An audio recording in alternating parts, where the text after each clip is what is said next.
Hello, welcome to the Learn English Lab. Today's English listening practice podcast topic name is 50 C1 level vocabulary, Law and Criminality. We're embarking on a really crucial and frankly fascinating deep dive today. Our mission is to unpack this rich collection of words and phrases. These are absolutely essential if you're looking to discuss legal issues, crime, justice systems, with real understanding and nuance. Think of this as your fast track to being well-informed. It's designed to give you those aha moments.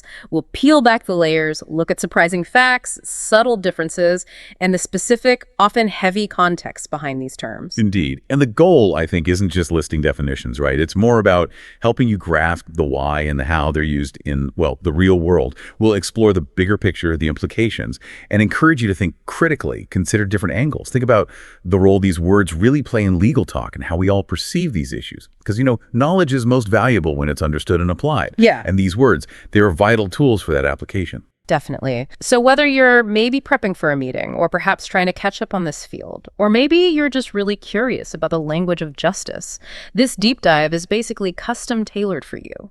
We want you to gain knowledge quickly but thoroughly and come away with a sophisticated grasp without feeling, overwhelmed. Sound good? Let's get started then. Okay, let's begin by digging into some of the most serious offenses, the ones that directly harm individuals. These are verbs describing violence, personal violation. They carry enormous weight, legally and socially. They really do. And what's compelling here is how these words, they really delineate different kinds of direct harm, from physical attacks to really severe forms of violation. Understanding their precise meanings, the nuances, it's not just linguistics. It's absolutely paramount for legal clarity, effective prosecution, and crucially, for victim advocacy. Our first term in this heavy category is the verb to abuse. Now, in a C1 context, this carries a very specific and serious meaning. Sexually assaulting someone, often focusing on vulnerable groups like women and children. Synonyms might be molest, violate, mistreat. There's a real gravity here, especially in modern usage. So how has our understanding, maybe the public conversation around abuse, evolved? Thinking about things like the #MeToo movement. That's a great question. It really shows how language mirrors social shifts. Historically, abuse might have been broader, just meaning mistreatment generally, but movements like #MeToo, they've significantly sharpened its focus, especially in public conversation. It really brought to light the prevalence of people in power using that influence to sexually abuse others. It shifted the focus from isolated incidents to, patterns. Right, so it's become more specific and common understanding. Exactly. So now when you hear abuse, particularly where there's a power dynamic or vulnerability involved, it almost immediately clicks to that gravest sense related to sexual assault.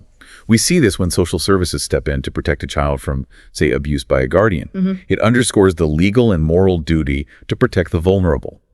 And legal reforms are constantly aiming for stricter penalties for abusers, reflecting society's demand for better protection and accountability. It's more than just a word. It reflects ongoing social and legal battles. That's a critical point about its evolution. Okay, building on that, we then have to assault. This also describes violence, but typically a more general violent physical attack. Synonyms like attack, strike, batter. So while abuse has that specific sexual connotation you described, assault seems broader, covering a wider range of physical aggression. That's a vital distinction, yes. Yeah. To assault covers physical aggression broadly. Could be a punch, could be a sustained battery. You often hear authorities raising awareness about, say, assaulting healthcare workers. We saw a worrying trend there during the pandemic. Right, yeah. I remember that. It highlights the vulnerability of frontline workers and the legal protections for them. Victims might describe an assailant trying to assault them in a dark alley, which then informs safety campaigns about vigilance, lighting, and so on. And of course, self-defense classes teach techniques to protect oneself from assault, empowering people. The law also differentiates, simple versus aggravated assault based on injury or weapon use. So there are layers. Layers, right. Okay, moving to another word with immense gravity, to rape. This means forcing someone into sex against their will, often using violence, threats, or coercion. Synonyms are violate, maybe assault in a specific sense, or ravish. Beyond the definition, what are the challenges and societal responses around this crime? Rape itself encapsulates such a profound violation. The impact is devastating, long-lasting. The legal system has a fundamental duty to hold perpetrators accountable, to seek justice. But the path, it's often incredibly challenging. How- Well, we see cases where, despite a victim's powerful testimony, the case might be dismissed. Insufficient evidence, they might say. This doesn't negate the victim's experience at all, but it shows the huge difficulties in legal proceedings for these crimes. Issues of proof, corroboration, the interpretation of consent, which is why support organizations are absolutely indispensable. They provide counseling, medical help, legal advocacy for survivors, helping them recover and navigate a system that can feel quite unforgiving. And the ongoing debates around consent, what it is, how it's expressed, how the law sees it, are central to how these cases are handled now. Okay. Shifting focus slightly to an offense that often mixes theft with immediate threat. To mug. This means stealing from someone by threatening them or using violence, typically, and this seems key, in a public place. Synonyms like rob, attack, hold up. That public place aspect and the direct confrontation seem defining here. Absolutely. Mugging is strongly linked to street crime, opportunistic attacks. You hear about gangs maybe mugging several people quickly before police can intervene. Yeah. It shows how quick, how brazen it can be. Yeah. It's the kind of crime where someone might get mugged walking home late in a poorly lit area. Highlights vulnerability, environmental factors. Right, the opportunity. Exactly. It points to the opportunistic nature, seeking quick gains from someone caught off guard. And as a response, you see public awareness campaigns, especially in cities, pushing vigilance, advising against walking alone in isolated spots, urging immediate reporting, trying to make environments safer. Makes sense. Okay, next, to kidnap. Taking someone away, holding them captive, usually to demand something, often money for their release. Abduct, seize, capture are synonyms. Here, the forced captivity and that specific demand, like a ransom, seems central. It involves truly harrowing situations. The sheer terror someone feels realizing they're about to be kidnapped. It's unimaginable. A complete loss of freedom suddenly. Yeah. Police forces dedicate huge resources to rescue operations, especially for kidnapped children. These can be week-long, intense, incredibly sensitive operations, and the motivations are often financial. Criminals might plan to kidnap a high-profile person, a CEO maybe, to extort huge sums from their company or family. It makes it a severe form of organized crime, often needing careful planning and execution, prompting a massive law enforcement response. And rounding out this section, to hijack, forcefully taking control of a vehicle, plane, truck, ship, often to take hostages, demand ransom, or change its course for criminal ends. Synonyms: seize, commandeer, take over.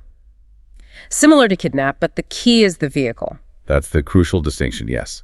Forcing control of transport. Over the years, criminals have hijacked vehicles for various reasons, not just planes which grab headlines, but maybe valuable cargo trucks, ships, often for the contents or to aid other crimes. Right. A plane hijacking especially triggers an immediate, intense international response. Complex negotiations follow, aiming to ensure passenger safety. The stakes are incredibly high: lives, national security. And the history of hijackings, particularly planes, has profoundly shaped global security. Airport measures are much stricter now to prevent hijack attempts, leading to the kind of travel security we all experience today. Okay, so moving on from direct harm to people, let's explore crimes targeting property, intellectual creations, and increasingly, our digital lives. These actions might not always be physically violent, but they cause significant financial and social disruption. Yes, this group really illustrates how crime evolves. We're shifting from, say, physical damage to property to the more intangible areas, intellectual property, cybersecurity. It highlights the real need for legal frameworks that can keep up with new forms of crime, protecting assets that aren't physical but hold immense value today. Let's start with to pirate. Illegally copying, using, or selling someone else's creative workbooks, songs, software, films. Synonyms like copy, steal, plagiarize. It's fundamentally about violating intellectual property rights. What's the impact and how is it fought? The impact on creative industries is, well, huge. The film industry, for instance, faces massive losses from people pirating movies and sharing them online through torrents or illegal streaming. Right. It directly undermines creators' livelihoods and the whole economic model supporting art. So software companies invest heavily in things like DRM, digital rights management, and other measures to try and stop users pirating their products, make it harder to copy and share. And it's not just big companies. Individuals can face serious penalties too. You hear about people getting fined heavily for trying to pirate copyrighted music for commercial gain. This term really underscores how important intellectual property rights are in our creative and tech economies. Creativity needs protection. Next up, to vandalize. Intentionally damaging something, especially public property, synonyms, deface, damage, destroy, okay. The key seems to be the deliberate act of harm, maybe not for immediate financial gain, but causing clear social cost. Definitely. It's a common property crime with very tangible, often frustrating effects on communities. Police often arrest people for vandalizing street signs or traffic lights, which can create immediate safety risks. Yeah, that's dangerous. It is. And we also see things like teenagers caught vandalizing historic monuments with spray paint.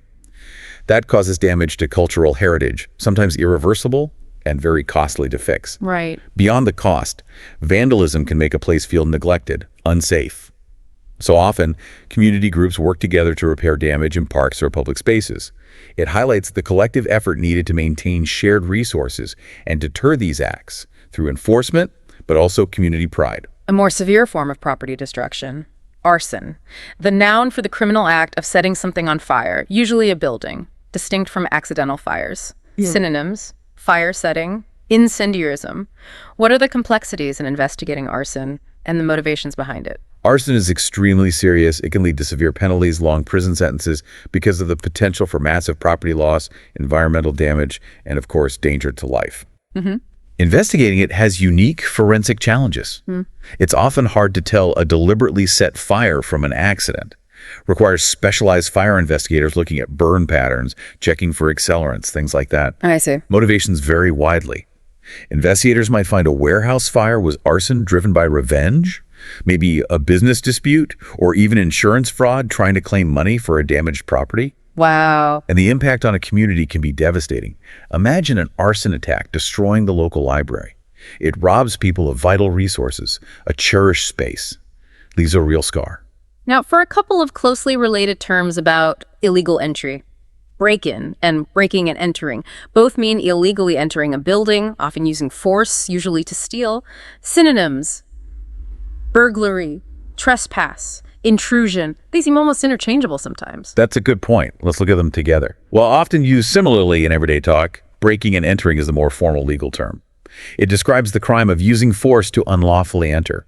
Break-in is often used more as an informal noun for the event itself. Okay, like an incident report might say evidence of a break-in. Exactly. A store owner arrives, sees a smashed window or forced door evidence of a break-in, calls the police. Security cameras might capture the break-in at a jewelry store. In response, neighborhoods install alarms, cameras to deter future break-ins. Right. As for breaking and entering, police might respond to a suspicious activity call and find evidence of it at a vacant house. A suspect could be charged with breaking and entering after forcing a window or picking a lock. Both terms highlight that illegal, forceful entry, and security systems are the main defense against these common property crimes. Moving into the digital world now, phishing. A cybercrime using deception to trick someone into revealing personal or financial info, passwords, bank details to steal money or identity. Synonyms, fraud, scam, spoofing. It seems incredibly common and always evolving. It's incredibly insidious because it preys on trust. It often masquerades as legitimate communication from your bank, the government, maybe even a colleague. Yeah, those emails look quite convincing sometimes. They do. Banks constantly warn about new phishing campaigns targeting customers via fake emails or texts, maybe claiming to be from security, urging immediate action. Many people avoid scams by noticing small things, the suspicious email address, bad grammar, an unusual request. Critical thinking, digital literacy are key. Cybersecurity training is now essential in workplaces. Helps employees spot and avoid phishing attempts because human error is often the weak link. And attacks range from broad emails to very sophisticated spear phishing tailored to individuals. Constant vigilance is crucial. And another term tied to secrecy in tech, to bug. The verb means secretly hiding a small microphone or recorder in a place or device to listen to or record private conversations. Synonyms, wiretap, eavesdrop, monitor. A significant privacy invasion, often with legal consequences. Indeed, to bug is a profound privacy breach with serious legal implications. In the corporate world, PIs might be hired to bug an office, hoping to uncover espionage or internal wrongdoing. In criminal probes, authorities might suspect a rival gang bugged a room to capture sensitive talks. Crucially, in most places, it's illegal to bug someone's phone or space without their consent or a proper court order, a warrant. highlights the legal safeguards protecting against unauthorized surveillance. So while it sounds like spy stuff, it's a real element in criminal, corporate, and intelligence investigations, always balancing security needs with privacy rights. Okay, let's shift focus again. Now to crimes that maybe don't involve obvious physical violence, but rely heavily on manipulation, lies, exploiting trust often, but not always, for money. These are the arts of deception, the swindle. This group really illustrates the psychological side of crime. It's about creating false realities, weaving complex lies, exploiting vulnerabilities, emotional, financial. This makes them particularly insidious and often hard to spot initially because they thrive on trust. Yeah, they break that trust foundation. Completely. They systematically erode trust in society and can have just devastating financial and emotional impacts on victims. First in this category, blackmail. The crime of demanding money or benefits by threatening to reveal secret or sensitive info about someone. Synonyms: extortion, coercion. The leverage is the threat of exposure. Police often investigate blackmail cases, maybe involving threatening letters or emails sent to public figures, politicians, business leaders whose reputations are vulnerable. Individuals receiving such threats are strongly advised to report it to authorities immediately. Resisting demands can sometimes break the cycle. We see cases where a blackmail scheme falls apart when the victim bravely refuses to comply, showing that standing firm can work. This crime really shows how personal secrets or mistakes can be weaponized for illicit gain, putting immense pressure on the victim. Then there's deception, a broader foundational term, intentionally making someone believe something untrue, leading them astray. Synonyms: fraud, deceit, trickery. It seems like the underlying principle for many crimes in this section. Absolutely. Trust is the cornerstone of relationships, of society. It's fragile, easily broken by lies and calculated deception. In the financial world, a con artist's web of deception can fool dozens of investors into funding fake projects. Right. And big trials sometimes expose corporate deception companies, falsifying safety reports or financial records to cut corners or mislead shareholders. Puts lives, investments at risk. Yeah. So deception isn't just a casual lie, it's a deliberate core element in a huge range of crimes, undermining honest interactions everywhere. Bribe is next. A noun for money or something valuable given to someone in power to persuade them to do something illegal, unethical, or against their duties. Payoff, kickback, inducement are synonyms. It's about corrupting someone for illicit gain or an unfair edge. Offering or accepting a bribe is unquestionably a serious crime. It fundamentally undermines fairness, integrity, public trust. We often hear of officials caught taking bribes maybe to approve an illegal building project or fast-track a permit, a blatant abuse of trust. Yep. This leads to poor infrastructure, unfair competition, eroding public confidence. So anti-corruption agencies worldwide work tirelessly to expose and eliminate bribes in government, business, even sports, striving for transparency, accountability, protecting the public interest. It's a global fight. Following that, forgery, the criminal act of making a copy or imitation of a document, signature, money, artwork, etc., with intent to deceive and do something illegal. Counterfeiting, falsification are very close, creating something fake to pass off as real. Forensic analysis is often critical in spotting forgery, as they can be incredibly sophisticated. A signature on a legal document might only be identified as a forgery after expert examination looking at ink, paper, handwriting details. Right. Banks are constantly vigilant, using advanced tech to detect forgery attempts when counterfeit money is deposited. That impacts the whole financial system. And people get arrested for forgery trying to use fake passports or IDs at borders. Highlights serious implications for security, immigration, identity fraud. It hits at the heart of trust in official documents. Scammer is a word we hear a lot today. A person who deceives people, maybe through quicker schemes, to get their money. Fraudster, con artist, swindler are related, targeting others for financial exploitation, often at scale. Scammers are constantly adapting, exploiting new vulnerabilities, especially online. Companies keep tightening verification processes, using multi-factor authentication to stop scammers accessing customer accounts. Protects everyone. Sadly, scammers often target vulnerable groups, like the elderly, convincing them to share bank details or invest in fake schemes using manipulation or fear. Authorities also regularly warn about scammers posing as charity workers, especially after disasters, preying on generosity.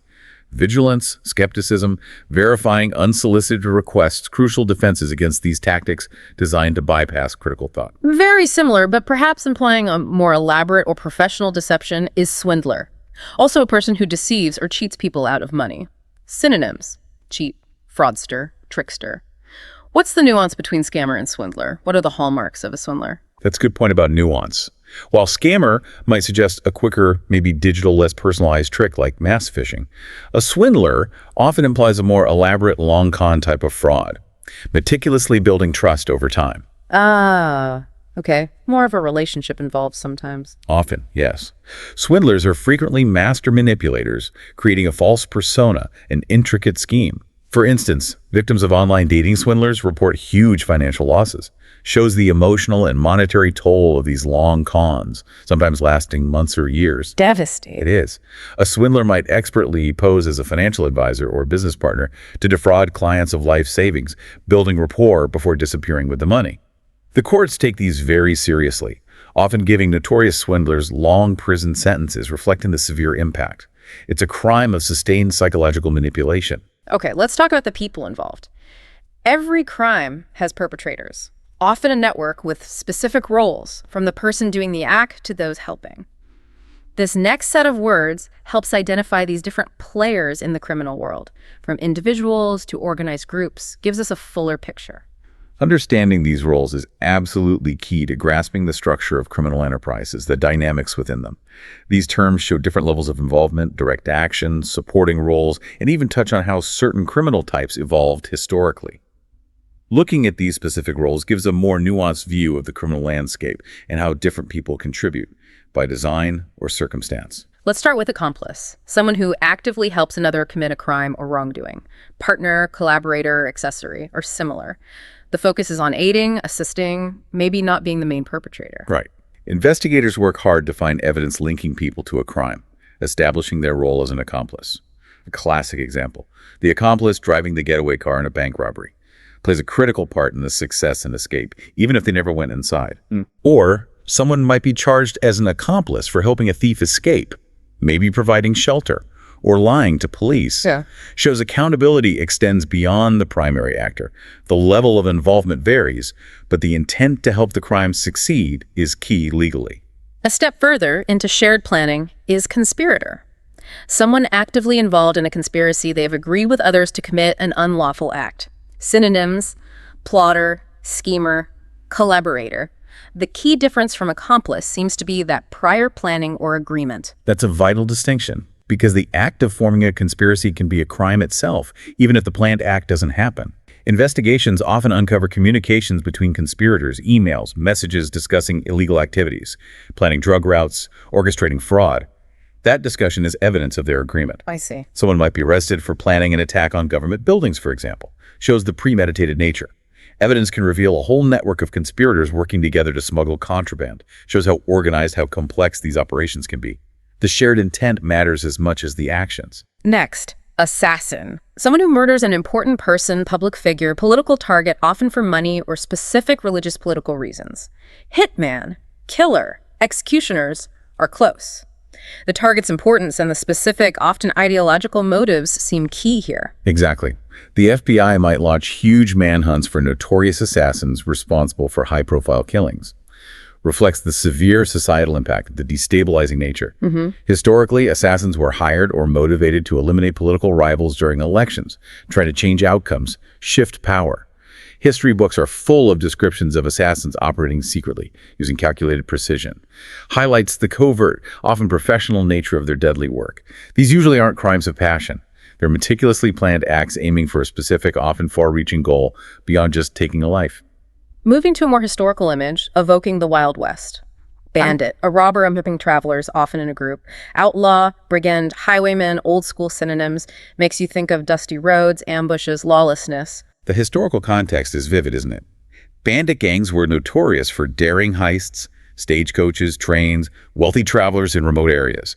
They were skilled at evading early law enforcement. Right, like Jesse James or something. Figures like that, yes.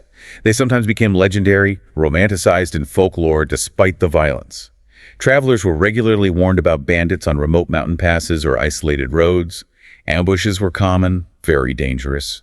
Catching a major bandit leader, often after years on the run, was a huge win for authorities, signaling a return to order.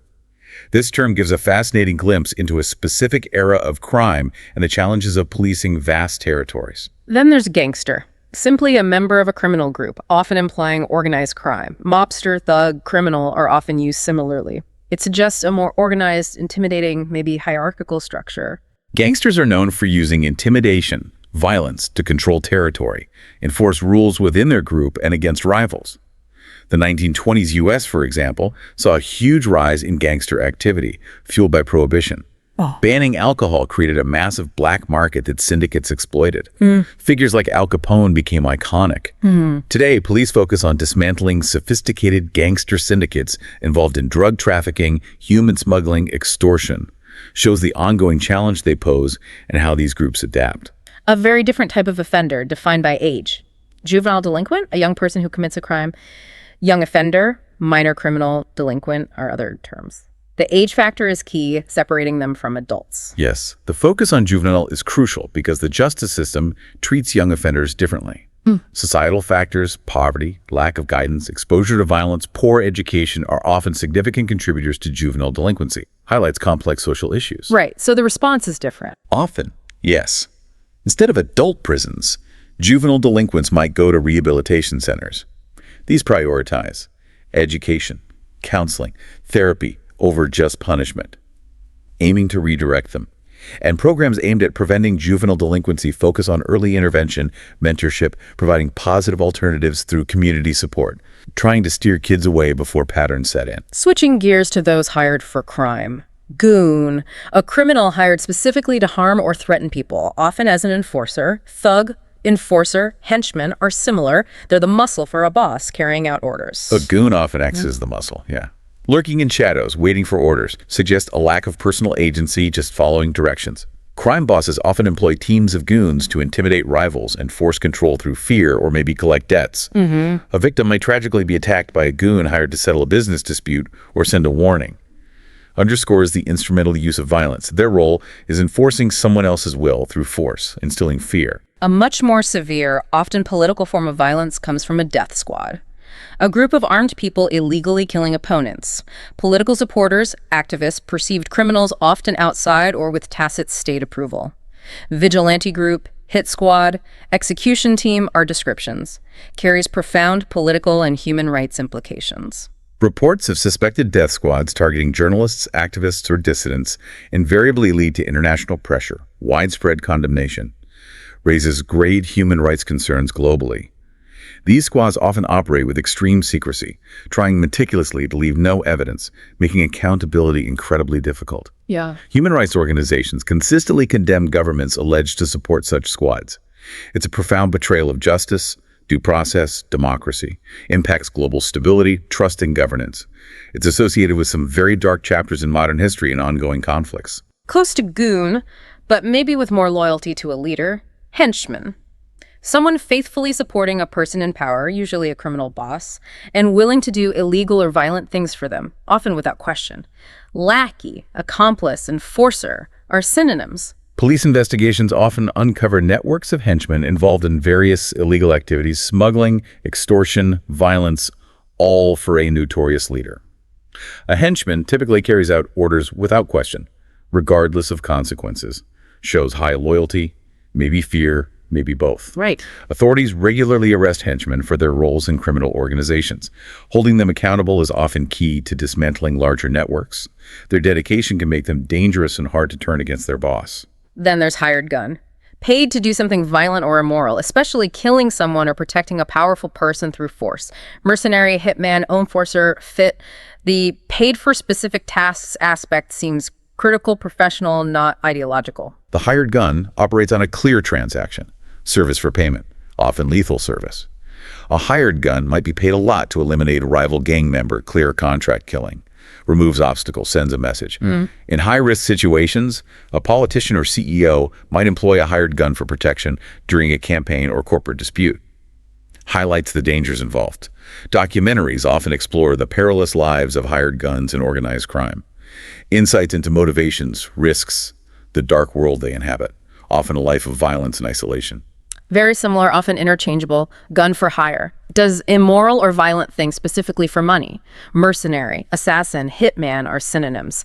Strongly emphasizes the mercenary aspect, purely financial incentive. Documentaries often expose this underworld of mercenaries and gun-for-hire operations, reveal chilling realities of contract killings, often across borders. A gun for hire might be caught before carrying out a planned assassination, showing successful intelligence work thwarting these plots. Right. Criminal organizations frequently rely on guns for hire to settle disputes violently, eliminate witnesses, enforce their will. Shows their readiness to use lethal force, makes them a reprehensible but crucial part of the criminal ecosystem. And finally, for this section, a more historical, almost romanticized figure, the gunslinger. Skilled at shooting, often hired to kill or protect, particularly in the American Wild West past.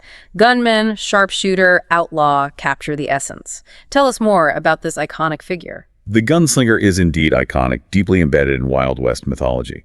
Western films often portray them as lone figures navigating a lawless frontier, revolver at their side, often with a complex moral code blurring law and outlaw lines. Yeah, the strong, silent type. Often, yes. They were known for their quick draw, deadly accuracy skills that made them feared and legendary. Legends of the Wild West often romanticize the gunslinger's life, sometimes glossing over the brutal realities of violence, hardship, survival back then. It's a term giving a fascinating glimpse into an era where skill with a weapon often meant survival and status. Okay, finally, let's explore the language around the justice system itself. How crimes are investigated, proven, the consequences for the guilty, and pathways for re-entry into society. This brings us full circle, looking at society's response. This section really ties together the terms describing the whole machinery of justice. Covers everything from evidence gathering, convicting, or exonerating to punishments, and finally, opportunities for reform, rehabilitation. It gives a comprehensive, if sometimes sobering view of the legal process from discovering a crime through to attempts at resolution and reintegration. Let's start with ransom. We mentioned it with kidnap and hijack, but here it's the noun. Money or assets demanded or paid for releasing someone held captive. Synonyms: payment, extortion, demand. Ransom negotiations are incredibly delicate, high stakes. Authorities aim to secure safe release, ideally without paying ransom, to avoid encouraging more kidnapping. Right, sets a bad precedent. Exactly. Kidnappers often demand large ransoms for high-value individuals, knowing the emotional pressure. But experts consistently warn, paying a ransom can, unfortunately, encourage more crime. Creates a huge moral and strategic dilemma for everyone involved, balancing immediate safety with long-term consequences. Very challenging. Next up, riot. A situation where a large group behaves violently, often publicly, maybe as protest or social outburst. Uprising, disturbance, unrest are related. Collective, often chaotic, public disorder. During riots, arrests are common as crowds clash with police. Leads to confrontations, injuries, property damage. Right. Cities might impose curfews to restore order, prevent further riots, especially after a controversial verdict or event sparks outrage. A riot can cause substantial damage, businesses, infrastructure, property. Shows the deep economic and social disruption impacting communities long after. The sociology is complex, often reflecting deep grievances, but the outcome is always disruptive. A common legal punishment, often for lesser offenses. A fine. Money that must be paid as a legal penalty for breaking a law or rule. Penalty, charge, sanction are alternatives. Judges often impose fines on companies for, say, environmental violations, punishes noncompliance, deters future breaches. On an individual level, you might pay a hefty fine for speeding. A common example. Yeah. And failing to comply with regulations, health and safety, finance often results in substantial fines. Shows how fines are used across a wide spectrum, from minor offenses to big corporate misconduct, a versatile tool for the justice system. Crucial for proving innocence. An alibi. Proof someone was elsewhere when a crime occurred, so couldn't have done it. Defense, justification are related, but alibi is specifically about location. A strong alibi can be incredibly powerful. Her alibi of being at a family gathering, corroborated by multiple relatives, maybe photos. Very strong defense. Yeah. Conversely, a suspect's alibi crumbles if security footage or phone records place them near the crime scene, contradicting their story. A strong, verifiable alibi is crucial for dismissing false accusations. Provides clear evidence of whereabouts and thus innocence. Verifying alibis is a critical part of any investigation. Moving to more severe consequences, imprisonment. Putting someone in prison as punishment. Incarceration, confinement, detention are synonyms, a primary, often lengthy form of punishment. Families of prisoners often hope for early release after years of imprisonment, anticipating reunion. Judges sentence offenders to specific prison terms, sometimes decades, based on crime severity and laws, and debates about prison reform are constant, sparked by concerns over harsh conditions, overcrowding, whether imprisonment actually reduces reoffending. These discussions touch on humanitarian treatment, the purpose of prison, punishment, rehabilitation, deterrence, and the long-term societal impact of locking people up. An individual within this system is an inmate, someone currently held in prison or a correctional facility. Prisoner, convict, detainee are often used interchangeably in general talk. Visitation hours are often strictly limited due to safety concerns for inmates, visitors, staff. Many facilities offer vocational programs, letting inmates gain skills for life after release. Aims for successful reintegration, reducing repeat offenses. That's good. And prisons provide counseling, education to help inmates cope, address issues, support well-being during confinement, recognizes the need for rehabilitation alongside punishment. Very closely related, but maybe emphasizing legal status. Convict, someone found guilty by a court and sent to prison. Prisoner, felon offender also apply. The distinction from inmate often highlights the found guilty aspect, legally marked as a criminal. That's a fair assessment. Families of convicts typically visit regularly, offering vital support, encouragement, crucial for ties, hope. After serving their sentence, convicts face huge challenges rebuilding lives, reputations, stigma, difficulty finding jobs, housing. Yeah, that must be tough. It is. A convict might get parole after showing good behavior, allowing supervised release back into the community, often with conditions. A critical step in rehabilitation. The ultimate punishment in some systems, and fiercely debated. Capital punishment. Killing a criminal by the state as punishment. Death penalty, execution, are direct synonyms. Capital punishment is typically reserved for the most severe crimes, aggravated murder, treason, reflects society's gravest judgments. The debate divides public opinion globally. Strong arguments on both sides about morality, deterrence, fairness, racial economic bias, the risk of executing the innocent. Right. Many countries have abolished it entirely, opting for life imprisonment, reflect differing legal, ethical, human rights stances on state killing, a complex, evolving international picture. A significant piece of evidence, often a turning point, a confession, a formal statement admitting guilt for a crime. Admission, acknowledgement, disclosure are similar, but confession usually means full acceptance of guilt for the crime. A confession could be pivotal, yes. Solving a cold case that baffled investigators for years, bringing closure. Someone's confession to robbery often comes after hours of police interrogation, which must follow strict legal rules. However, courts scrutinize confessions closely. They question validity if there are allegations of coercion, duress during interrogation. Ensure statements are free, voluntary, protects against false confessions, which have led to wrongful convictions. Validating confessions is critical for justice. Broadening scope beyond crime itself to inspect. Carefully examining something systematically, checking condition, quality, meeting standards. Examine, check, scrutinize are synonyms. Thorough, methodical examination, crucial in investigations. This verb has incredibly diverse critical uses. A supervisor inspects factory machinery for wear, preventing accidents. Customs officials inspect cargo for illegal substances, contraband, vital for national security, trade regulation. And crucially, a detective meticulously inspects a crime scene for overlooked evidence, a fiber, a footprint. Smallest detail can be essential. It's methodical observation, leaving nothing to chance. Unfortunately, we sometimes encountered the adjective corrupt, describes someone or something, often in power, using their position for illegal, dishonest, unethical gain, personal or financial. Dishonest, crooked, unethical are strong synonyms. The impact of corruption is insidious, far-reaching. Erodes trust. Corrupt police extorting money. Deeply erodes public trust in law enforcement, justice itself.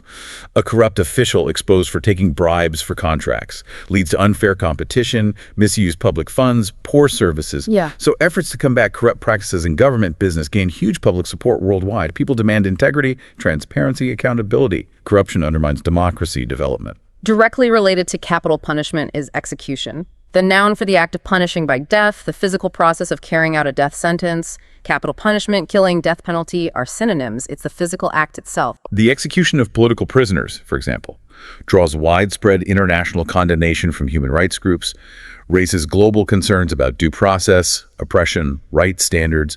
Where capital punishment is legal, the state schedules execution only after years of appeals are exhausted.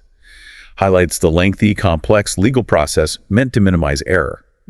Opponents argue vehemently.